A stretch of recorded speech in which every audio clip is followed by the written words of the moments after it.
Hi, എല്ലാവർക്കും നമസ്കാരം. നമുക്ക് ചെമ്പഴന്തൂർ പൂവിലെ സച്ചിയുടെയും രേവതിയുടെയും വരാൻ പോകുന്ന ദിവസത്തെ നല്ലൊരു കഥ കേൾക്കാം. അങ്ങനെ വിവാഹ വാർഷിക ആഘോഷത്തിൻ്റെ ഫംഗ്ഷനെല്ലാം കഴിഞ്ഞിട്ട് ചന്ദ്രമതിയും രവീന്ദ്രനും എല്ലാവരും വീട്ടിലോട്ട് വരികയാണ്. അതിനുശേഷമാണ് നമ്മുടെ വർഷയും ശ്രീകാന്തും ഒക്കെ വരുന്നത്. ആ സമയത്ത് നമ്മുടെ ചന്ദ്രമതി പറയുന്നുണ്ട് കാലിന് നല്ല വേദന, അത് ഒരുപാട് നേരം നിന്ന് ഡാൻസ് കളിച്ചുകൊണ്ടായിരിക്കുന്നു. എങ്ങനെ ഉണ്ടായിരുന്നു ഡാൻസ് എന്നൊക്കെ ചോദിക്കുമ്പോൾ നന്നായിരുന്നു എന്നൊക്കെ പറയുന്നുണ്ട്. ആ സമയത്ത് വർഷ അങ്ങോട്ട് വരുന്നത്, എന്താ താമസം ഇവിടുത്തെ ഫംഗ്ഷൻ നടക്കാൻ, വർഷം ഇത്രയും ലേറ്റാവുമെന്ന് ഞങ്ങൾ ആരും കരുതിയില്ലെന്ന് ശ്രുതി പറയുന്നുണ്ട്. ആ സമയത്ത് അല്ല അത് പിന്നെ എന്ന് പറഞ്ഞ് വർഷ സംസാരിക്കാൻ വരുമ്പോൾ സച്ചി പറയുന്നുണ്ട്, പിന്നെ അല്ലാതെ വർഷ പറഞ്ഞില്ലേ വർഷ കൊടുക്കുന്ന ഡ്രസ്സ് ഡിസൈൻ ചെയ്യാൻ കുറച്ച് താമസിച്ചെന്ന്, എന്തുകൊണ്ട് ഇത്രയും ലേറ്റ് ആവണമെന്നുണ്ടോ എന്നൊക്കെ ശ്രുതി ചോദിക്കുന്നുണ്ട്. പിന്നെ നിനക്കെന്തോ ഇത്ര സമയം, ഞാനേ വളർന്നുകൊണ്ടിരിക്കുന്ന ഒരു ബിസിനസ് മാഗ്നറ്റ്, അവൻ്റെ ഒരു ബിസിനസ്സുകാരൻ എന്നൊക്കെ പറഞ്ഞുകൊണ്ട് നമ്മുടെ ശ്രുതിയെ സച്ചി കളിയാക്കുന്നുണ്ട്. വർഷയെ അങ്ങ് പ്രൊട്ടക്റ്റ് ചെയ്യുകയാണ് സച്ചി ആ സമയത്ത്. അപ്പോൾ വർഷയ്ക്ക് സമാധാനമാവും, എന്നെ ആ സമയത്ത് സച്ചിയുടെ രക്ഷപ്പെടുത്തിയതാണ്, അല്ലെന്നുണ്ടെങ്കിൽ എന്തെങ്കിലും അബദ്ധം വർഷയുടെ വായിന്ന് വീണേനെ. അങ്ങനെ രേവതിയും സച്ചി അവിടെ നിൽക്കുന്ന സമയത്ത് വർഷ ഒരു ഗിഫ്റ്റ് എടുത്ത് വർഷയും ശ്രീകാന്തും കൂടി കൊണ്ട് രേവതിക്ക് കൊടുക്കും. ഇതെന്താ, ഇത് രേവതി ചേച്ചിക്ക് ഞങ്ങളുടെ വക ഒരു ഗിഫ്റ്റാന്ന് പറയും. ഇന്നത്തെ ഈ വിവാഹ വാർഷികം ഏറ്റവും ഗ്രാൻഡായിട്ട് നടക്കാൻ കാരണം രേവതി ചേച്ചിയും സച്ചേട്ടനുമാണെന്ന് പറയും. അതിന് നിങ്ങളുടെ വിവാഹ വാർഷികമല്ലേ, ഞങ്ങളല്ലേ നിങ്ങൾക്ക് ഗിഫ്റ്റ് തന്നേന്ന് പറയും. അതേ, ഇത് ഞങ്ങളുടെ വക ഒരു ചെറിയ സമ്മാനമെന്ന് പറയും. അപ്പം നമ്മുടെ ശ്രുതി പറയും, ഇതെന്താ ഇവർക്ക് ഗിഫ്റ്റ് കൊടുക്കാൻ, അവളല്ലേ ഫംഗ്ഷന് വേണ്ടിയുള്ള മണ്ഡപമൊക്കെ അലങ്കരിച്ചത്, അതുകൊണ്ടായിരിക്കുമെന്ന് പറയും. അല്ലെങ്കിൽ അവിടെ വെച്ച് എല്ലാവരും അവൾ പുകഴ്ത്തി സംസാരിച്ചു, നമുക്ക് മാത്രം ജസ്റ്റ് താങ്ക്സ് മാത്രമേ പറഞ്ഞോളൂ പറയും. അങ്ങനെ ഫംഗ്ഷനൊക്കെ കഴിഞ്ഞ് ഫംഗ്ഷനെ കുറിച്ചൊക്കെ പറയുകയാണ്. ചേച്ചി ആ ഗിഫ്റ്റ് പൊട്ടിച്ച് നോക്കാൻ പറയും. അങ്ങനെ നോക്കുമ്പോൾ അതൊരു സ്മാർട്ട് ഫോണാണ്. അയ്യോ, ഇത്രയും വിലയുള്ള ഫോണോ, ഇനിയിപ്പോൾ ഇവിടെ പൂ വളക്കുന്നത് ഈ ഫോൺ കൊണ്ടായിരിക്കുമെന്ന് പറഞ്ഞ് നമ്മുടെ ചന്ദ്രമതി കളിയാക്കുന്നുണ്ട്. ഉടനെ നമ്മുടെ വർഷ പറയുന്നുണ്ട്, ആൻറ്റി രേവതി ചേച്ചി നല്ലൊരു മനസ്സിനുടമയാണ്, ചേച്ചിയുടെ മനസ്സിന് ചേച്ചിക്കൊരു ഡയമണ്ട് മൊബൈലാണ് കൊടുക്കേണ്ടത്, ഇപ്പം ഞങ്ങൾ ഇത്രയും ചെറിയൊരു ഫോണല്ലേ കൊടുക്കുന്നുള്ളതൊക്കെ പറഞ്ഞ് ചന്ദ്രമതി ചെറുതാക്കുന്നുണ്ട്. ആ സമയത്ത് രവീന്ദ്രനും ചന്ദ്രമതിയെ സൂക്ഷിച്ച് നോക്കുന്നുണ്ട്. എന്താ ചന്ദ്ര ഇതെന്ന് പറഞ്ഞ് രേവതിയെ കളിയാക്കിയത് ആർക്കും ഇഷ്ടപ്പെട്ടില്ല. ആ സമയത്ത് ശ്രുതിയൊക്കെ നോക്കുകയാണ്. നമ്മളവർക്ക് ഗോൾഡ് റിങ് സമ്മാനം കൊടുത്തു, എന്നിട്ട് നമുക്കൊരു ഗിഫ്റ്റും ഇല്ല, ഒരു ബൊക്കെ കൊടുത്തിട്ട് അവൾക്ക് ഇത്രയും വില കൂടിയ സ്മാർട്ട് ഫോൺ കൊടുത്തെന്ന് പറയും. ആ സമയത്ത് സച്ചി പറയും, ഞാനും അവൾക്ക് ഒരു ഫോൺ മേടിച്ച് കൊടുക്കണമെന്ന് ആലോചിച്ചിരുന്നതാന്ന് പറയും. പിന്നെ അത് അവൾക്ക് ഉപയോഗിക്കാൻ അറിയാമെന്ന് എനിക്കറിയത്തില്ല, അതുകൊണ്ടാണെന്ന് പറയും. ആ സമയത്ത് വർഷ അതിനെന്താ സച്ചേട്ടാ, ഞാൻ രവി ചേച്ചിക്ക് പഠിപ്പിച്ചു കൊടുക്കാം, രവി ചേച്ചിയുടെ പുതിയ ഡെക്കറേഷൻ സംബന്ധിച്ച കാര്യങ്ങളൊക്കെ ഇനി ഫോൺ വഴി ചെയ്യാം, സ്മാർട്ട് ഫോൺ ആകുമ്പോൾ ചേച്ചിയുടെ ബിസിനസ്സിന് ഏറ്റവും കൂടുതൽ അത് ബിസിനസ് ഡെവലപ്പ് ചെയ്യാനൊക്കെ നല്ലതായിരിക്കുമെന്ന് പറയും. ശ്രീകാന്ത് പറയും, അത് ശരിയാ രവി ചേച്ചി എന്ന് പറയും. ചേച്ചിയുടെ ബിസിനസ് നല്ല രീതിയിലാവട്ടെ എന്നൊക്കെ എല്ലാവരും പറയും. അങ്ങനെ അതിനുശേഷം ചേച്ചി വാ ഞാൻ പറഞ്ഞുതരാമെന്ന് പറഞ്ഞുകൊണ്ട് രേവതിയും കൂട്ടിക്കൊണ്ട് വർഷ അകത്തോട്ട് പോവുകയാണ്. ആ സമയത്ത് രവീന്ദ്രൻ പറയും, എന്തിനാ ചന്ദ്രൻ നീ വർഷയുടെ മുമ്പിൽ ഇങ്ങനെ പരിഹാസ കഥാപാത്രമാവുന്നു, അതിന് ഞാനൊന്നും പറഞ്ഞില്ലല്ലോ, പിന്നെ അല്ലാതെ വർഷ രേവതിക്ക് ഒരു ഫോൺ വാങ്ങിച്ചു കൊടുത്തതിന് നീ എന്തിനാ അവളെ കളിയാക്കുന്നതെന്ന് ചോദിക്കും. നീ ആ വർഷയെ കണ്ടു പഠിക്കാൻ പറയും. അങ്ങനെ അവിടുത്തെ അതെല്ലാം കഴിഞ്ഞതിന് ശേഷം പിന്നെ കാണിക്കുന്നത് നമ്മുടെ ശ്രുതിയെയാണ്. ശ്രുതി മീരയും കൂട്ടിക്കൊണ്ട് ആൻ്റണിയുടെ ഓഫീസിൻ്റെ വാതിൽ നിൽക്കുകയാണ്. എന്നിട്ട് ആൻ്റണി ഫോൺ ചെയ്യും. അങ്ങനെ ആൻ്റണി ഇറങ്ങി വരിക. നിങ്ങളെന്താ ഓഫീസിനകത്തോട്ട് വരാഞ്ഞ്? അതെന്തായാലും വേണ്ട, മുമ്പ് ഇവിടെ വന്നതിന് ശേഷം ആൻ്റണി അത് സച്ചിക്ക് മനസ്സിലായത്, ഞാനാണ് ആ വീഡിയോ പുറത്ത് വിട്ടതെന്നൊരു സംശയം ഉണ്ടെന്ന് പറയും. അങ്ങനെ സംശയത്തും കാണത്തില്ല, അല്ല എനിക്ക് സംശയമുണ്ട്, അവൻ അതേ രീതിയിലൊക്കെ സംസാരിക്കാൻ തുടങ്ങിയെന്ന് പറയും. എന്താ അങ്ങനെ വല്ലോ കാര്യം അവൻ പറഞ്ഞോന്ന് ചോദിക്കും. അതെ, അവനൊരു ചെറിയ സംശയമുണ്ട്, അവൻ്റെ ഫോണിൽ നിന്ന് ഞാനാണ് ആ വീഡിയോ നിനക്ക് ഷെയർ ചെയ്തത്, നീ ഞാനുള്ള സാമ്പത്തിക ഇടപാടിനെ കുറിച്ചൊക്കെ അവൻ എന്നോട് ചോദിച്ചെന്ന് പറയും. അങ്ങനെയാണോ, അവനിട്ടൊരു പണി ഞാൻ വെച്ചിട്ടുണ്ടെന്ന് പറയും. ഓരോന്ന് വെച്ചിട്ടുണ്ടെന്ന് പറഞ്ഞ് ഇതുവരെ നീ അവനിട്ടൊരു പണിയും കൊടുത്തിട്ടില്ലല്ലോ എന്ന് മീര പറയും. നിന്നെ കൊണ്ട് അവനെ ജയിക്കാനൊന്നും പറ്റത്തില്ല എന്നൊക്കെ പറയുകയാണ്. അതിനുശേഷം നമ്മുടെ ആൻ്റണിയുടെ കൂടെ നിൽക്കുന്ന ഒരാൾ വന്നിട്ട് പറയും, ആൻ്റണി ചേട്ടാ, മുമ്പ് ശരത്ത് എൻ്റെ അടുത്ത് ഒരു ദിവസം വന്നിട്ട് ചോദിച്ചായിരുന്നു, ആൻ്റണി ചേട്ടനാണോ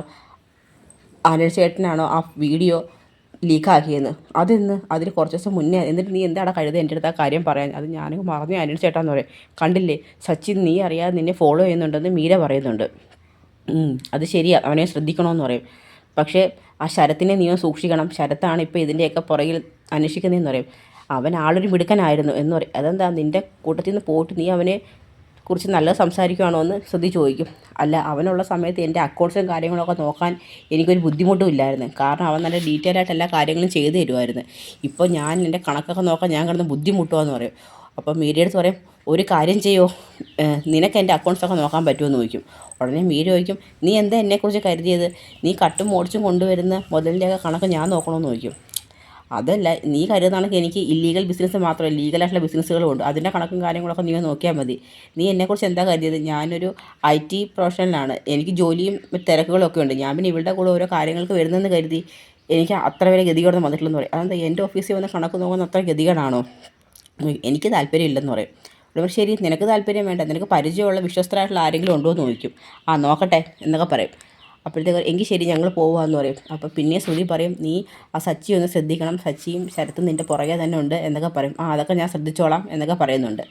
അങ്ങനെ അവരങ്ങ് പോവുകയാണ്. ആ സമയത്ത് മീര പറയും, കണ്ടില്ലേ നിൻ്റെ കൂടെ ഓരോ കാര്യങ്ങൾക്ക് വന്നിട്ട് ഇപ്പം എനിക്ക് വല്ല കള്ളൻ്റെയൊക്കെ കണക്ക് നോക്കേണ്ട അവസ്ഥയായെന്ന് പറയും. അവൻ വെറുതെ അങ്ങനെ പറഞ്ഞായിരിക്കും മീര, വെറുതെയൊന്നും അല്ല, അവൻ കാര്യമായിട്ട് പറഞ്ഞാന്ന് പറയും. കാരണം ശ്രുതിയുടെ അടുത്തല്ലല്ലോ, മീരയുടെ അടുത്തല്ലേ ആൻ്റണി ചോദിച്ചത്. അപ്പോൾ ശ്രുതിക്ക് എന്താ അതിൽ പ്രശ്നം?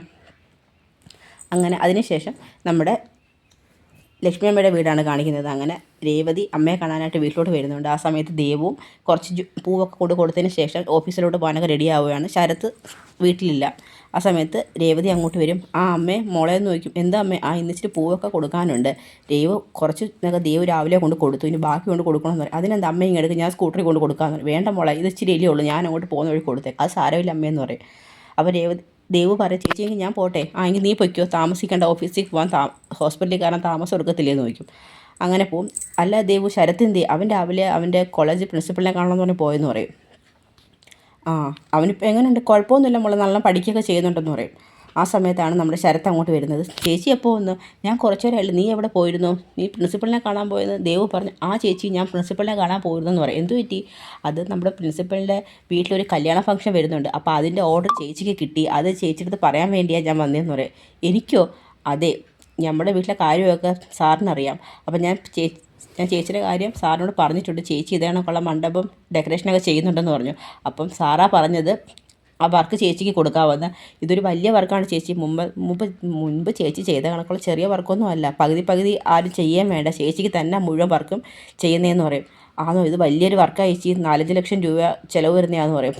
സത്യമാണ് മോനെ നീ പറയുന്നത്, പിന്നല്ലാതെ. ഇതൊക്കെ കേൾക്കുമ്പോൾ നമ്മുടെ ലക്ഷ്മിക്ക് നല്ല സന്തോഷമാവും. അത് ചോദിക്കും, എനിക്ക് സന്തോഷമായി മോനെ, നീ വീട്ടുകാര്യങ്ങളൊക്കെ ഉത്തരവാദിത്തമായിട്ടൊക്കെ ചെയ്യാൻ നോക്കിയല്ലോ എന്ന് പറയും. നിനക്ക് നിൻ്റെ ചേച്ചിക്ക് ഇത്രയും വലിയൊരു ഓർഡർ പിടിച്ചു കൊടുക്കാനുള്ള മനസ്സുണ്ടായല്ലോ. പിന്നെ എൻ്റെ ചേച്ചി എനിക്ക് ദേവചേച്ചിക്ക് വേണ്ടി എന്തെല്ലാം കാര്യങ്ങൾ ചെയ്തു തന്നതാ. അപ്പോൾ ചേച്ചിക്ക് വേണ്ടി ഇത്രയെങ്കിലും ഞങ്ങൾ ചെയ്തു കൊടുക്കണ്ടേ? ചേച്ചി ഞങ്ങൾക്ക് വേണ്ടി ചേച്ചിയുടെ പഠിത്തം പോലും ഉപേക്ഷിച്ചത്, അല്ലെങ്കിൽ ചേച്ചി ഏത് നിലയിലാവണ്ടേ എന്നൊക്കെ ലക്ഷ്മി അമ്മയോട് ശരത്ത് പറയുന്നുണ്ട്. ഇതൊക്കെ കേൾക്കുമ്പം നമ്മുടെ രേവതിക്ക് നല്ല സങ്കടം വരുന്നുണ്ട്. രേവതി പറയും, എനിക്ക് എൻ്റെ പഠിത്തം മുടങ്ങിപ്പോയതിന് യാതൊരു വിഷമവും ഇല്ല. നിങ്ങളെല്ലാവരും പഠിച്ച് നല്ലൊരു നിലയിലെത്തി കാണുന്നതാണ് മോനെ ചേച്ചിയുടെ ഏറ്റവും വലിയ ആഗ്രഹം എന്ന് പറയും. ആ അങ്ങനത്തെ ഞങ്ങളുടെ ചേച്ചിക്ക് വേണ്ടി എനിക്ക് ഇത്രയെങ്കിലും ചെറിയ സഹായം ചെയ്തു തരാൻ കഴിയണ്ടേ എന്ന് ചോദിക്കും. ഇത് വലിയൊരു ഓർഡർ ചേച്ചിക്ക് ഇത് കിട്ടിക്കഴിഞ്ഞാൽ പിന്നെ തിരിഞ്ഞു നോക്കേണ്ടി വരത്തില്ലെന്നൊക്കെ പറയും. ഞാൻ പ്രിൻസിപ്പലിൻ്റെ അടുത്ത് എല്ലാ കാര്യവും സംസാരിച്ചിട്ടുണ്ട്. ചേച്ചി എന്തായാലും അങ്ങോട്ട് വന്ന് ഒന്ന് സംസാരിക്കാൻ പറയും. ഞാൻ സാറിനെ വിളിച്ചു തരാമെന്നൊക്കെ പറയുന്നുണ്ട്. അപ്പോൾ രേവതി പറയും, ശരി മോൻ വിളിക്കുക, ഞാൻ സംസാരിക്കാമെന്ന് പറയും. അങ്ങനെ രേവതി ശരത്തിൻ്റെ പ്രിൻസിപ്പളുമായിട്ട് ഫോണിൽ സംസാരിക്കുകയാണ്. അങ്ങനെ പറയും, ഇത്ര 5 ലക്ഷം രൂപയുടെ ഒരു വർക്കാണ്, ഒരു കല്യാണ വർക്കാണ് എന്നൊക്കെ പറയുന്നുണ്ട്. ശരി സാർ, നിങ്ങൾക്ക് അഡ്വാൻസിന് 20,000 രൂപ നമ്മൾ തരാം, ബാക്കി വർക്ക് കഴിഞ്ഞതിന് ശേഷം എന്നൊക്കെ പറയും. ശരി അങ്ങനെ ആവട്ടെ എന്നൊക്കെ പറയും. അങ്ങനെ വീട്ടിൽ വരുന്ന സമയത്ത് സച്ചി എന്ന് പറയും, രേവതി ഫുഡ് എടുത്ത് വെക്കാൻ പറയും. അങ്ങനെ ആഹാരമൊക്കെ എടുത്ത് വെക്കും. ആ സമയത്ത് രേവതിക്ക് ഭയങ്കര സന്തോഷമാണ് മുഖത്ത്. അപ്പോൾ സച്ചി ചോദിക്കും, രേവതി അവിടെ നിന്നേ, എന്താ സച്ചിയേട്ടാ? അല്ല നിൻ്റെ മുഖത്തിനിന്ന് ഭയങ്കര സന്തോഷമല്ലോ, എന്ത് പറ്റി? പുറത്തുള്ള നിലാവെളിച്ചത്തെക്കാട്ടിലും തെളിച്ചമുണ്ടല്ലോ നിൻ്റെ മുഖത്തിനെന്ന് പറയും. എനിക്കിന്നൊരു വലിയ ഓർഡർ കിട്ടി സച്ചിയേട്ടാ, 5 ലക്ഷം രൂപയുടെ വലിയ ഓർഡറോ? ആ ഒറ്റയ്ക്ക് ഞാൻ തന്നെ ചെയ്യേണ്ട ഓർഡറാണ്. മുമ്പ് ഹേമ മേഡത്തിനെ കണക്ക് പകുതി ചെയ്ത ഓർഡറൊന്നും അല്ലെന്ന് പറയും. എവിടുന്ന് കിട്ടിയതാ? അത് നമ്മൾ ശരത്തിൻ്റെ കോളേജ് പ്രിൻസിപ്പളിൻ്റെ വീട്ടിലൊരു കല്യാണ ഫംഗ്ഷനുണ്ട്, അവിടുത്തെ ഓർഡറാണ്. ശരത്താണ് ആ ഓർഡർ പിടിച്ചതെന്ന് പറയും. ശരത്തോ? ആ അതെ, അവന് നല്ല മാറ്റമുണ്ട് ഇപ്പം. എൻ്റെ അടുത്ത് അവൻ പറഞ്ഞത് എന്താണെന്നറിയാമോ? ചേച്ചിയുടെ വിദ്യാഭ്യാസം പോലും നിലച്ചു പോകാൻ കാരണം ഞാനും ദേവും കൂടി ഉള്ളതുകൊണ്ടാണ്. ഞങ്ങൾക്ക് വേണ്ടിയില്ല ചേച്ചിയുടെ പഠിത്തം പോലും ചേച്ചി ഉപേക്ഷിച്ചത്. അതുപോലെ ചേച്ചിക്ക് വേണ്ടി ഇത്രയും വലിയൊരു കാര്യങ്ങൾ ഞങ്ങൾ ചെയ്തു തരണ്ടേ എന്നൊക്കെ പറഞ്ഞെന്ന് പറയും. ആഹാ, അവന് നല്ല മാറ്റമുണ്ടല്ലോ. എന്തായാലും ആൻ്റണിയുടെ ചങ്ങാത്തമൊക്കെ വിട്ടതിന് ശേഷം അവന് നല്ല മാറ്റമുണ്ട്.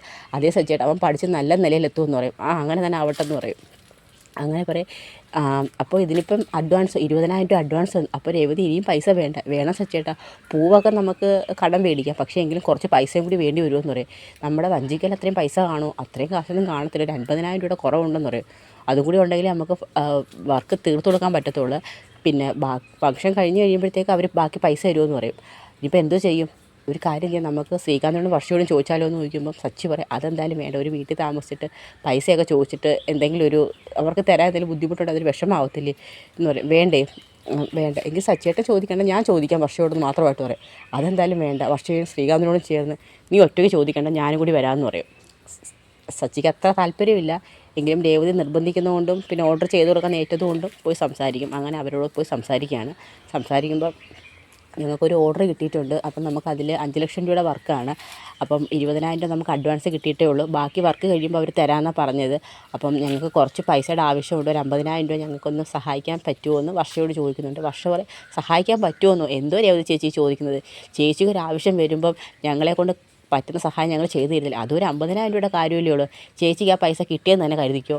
ഞാൻ അങ്ങോട്ട് വീട്ടിലോട്ട് വന്നു കഴിഞ്ഞാൽ ഉടനെ ചേച്ചിക്ക് പൈസ തരാം, ചേച്ചി ആ വർക്ക് കംപ്ലീറ്റ് ചെയ്യണം എന്ന് പറയും. എന്നൊക്കെ പറഞ്ഞ് രേവതിക്ക് ഒരുപാട് ഒരു ധൈര്യം കൊടുക്കുകയാണ്. അങ്ങനെ വീട്ടിൽ വരുന്ന വർഷ നമ്മുടെ രേവതിക്ക് 50,000 രൂപ കൊടുക്കാൻ പോവുകയാണ്. അപ്പോൾ അതൊക്കെയാണ് നമ്മൾ വരാൻ പോകുന്ന ദിവസത്തിൽ കാണാൻ പോകുന്നത്. അപ്പോൾ ഇതിൻ്റെ ബാക്കി കഥയും വിശേഷങ്ങളുമായി നമുക്ക് നാളെ കാണാം. എല്ലാവർക്കും വീഡിയോ ഇഷ്ടമായെങ്കിൽ ഒന്ന് സബ്സ്ക്രൈബ് ചെയ്ത് സപ്പോർട്ട് ചെയ്യണേ. എല്ലാവർക്കും ഒരു നല്ല ദിവസം നേരുന്നു. നന്ദി.